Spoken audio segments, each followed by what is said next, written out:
resource, learningpage.com, and I like it because it has diagrams in it. Diagrams and charts, and then it also has like a mini table of contents. And I want to say that, I want to use that word again, age respectful. Yeah. This doesn't look so babyish, right? Look at this, inline skating, rollerblading. I like to go rollerblading. I put knee pads on my knees and elbow pads on my elbows. Okay, couldn't we take this and make each one of those a single page, right? Couldn't we add to that, start with this and then add more so that there's only one line per page? Stories in a New York Minute. This was an idea from Karen Erickson to take noun, verb, adjective, prepositional stories. And I talked about this a little bit in a session yesterday, but I just want to share the fact that you have on the drive, you have information on how to do this. The idea is you choose topics based on students' interests or what you're studying. There's a few options, not heaps. Hopefully it'll grow, but this enables kids to make dance music either randomising by pressing a switch and it'll just randomise the features and change the music. Or they can actually, I think they can actually step through a sequence of different possibilities, and a non-switch user can even design things to go up, and then the switch user can actually just step through those different changes so they can kind of change from the verse to the chorus in your electronic music song or whatever. Really cool tool. Okay, so what can be achieved? Education, entertainment, environmental control, interaction, communication, movement. I mean, that's just a short list, but you guys know this, right? Achieve as much as you can. So the problem with switching, again, I'm looking at a little bit of research here, and I'm just going to refer to my notes because I'm sure there was other stuff here. The problem with switching, there's at the back here, and it will take any document in, scan it, and read it. In fact, that's probably the best thing to do, because that will probably make it work better. But I'm looking at the time, so I won't. But if you haven't got a camera that does that, or a phone that does that, you can always go and actually upload from your camera your document, and you can send it to ScanR, and they will automatically send it back to you. So that is another way of doing it, and you can do the same with the other company that I mentioned on the slide. And finally, if you have a Nokia 33, you can use it in a way, or any phone similar, the way the student uses it. It says 73. It's got quite a good screen on it. It's completely readable and you can do it. When it rings, it tells me it's ringing, which is quite useful.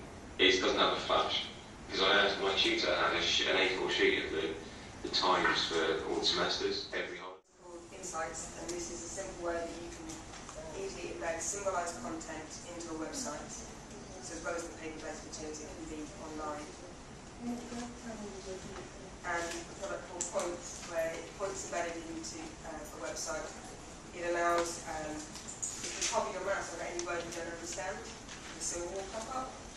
So if you're just want a little bit of reassurance about what a word means, you can come and just cherry pick which symbols you want, which is really nice, especially for children who are quite reasonably confident readers, but there's just new topics that they need access to.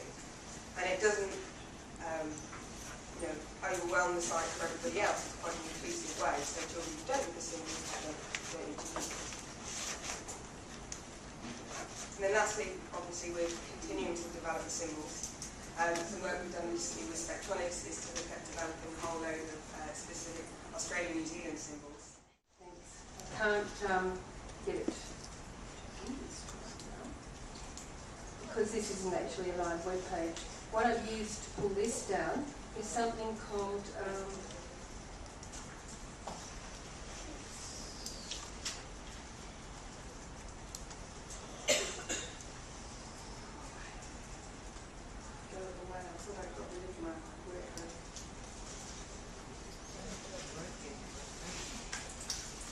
I've used something called HTTP web thing. It's really, really good. If you are working offline with students and you need your whole web page, you just pop your web page, you pop the URL into the piece of software and it'll download the whole lot and it's all available for you offline.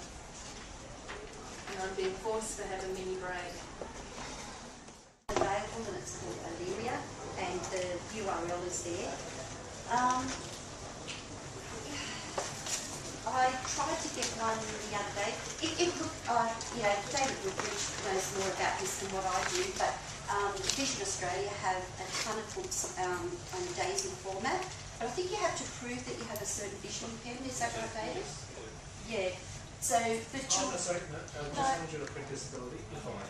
Okay. Does that include physical disability, as in I can't turn the page? Yes.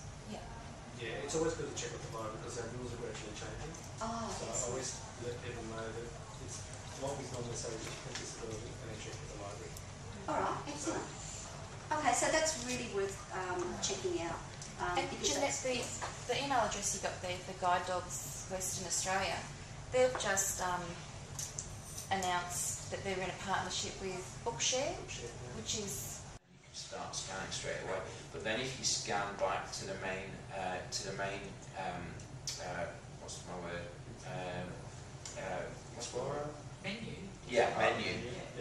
And you say launch Internet Explorer or something like that, then you've got all of the functions that you'll need to sort of go on to, and work with Internet Explorer. So I've been using it for about a month, 6 weeks now, and it's just the possibilities with it are limitless. And then if you're using it with IntelliKeys as well, and you've got the Bluetooth switch interface, and so you've got 5 switch interface on your IntelliKeys, and you can sit there then, and it's very quick and very smooth. The more I'm using it, the more and more I'm becoming impressed with the software. It's good. Especially so if you've got some in the cupboard, definitely going out. We've got the IntelliKey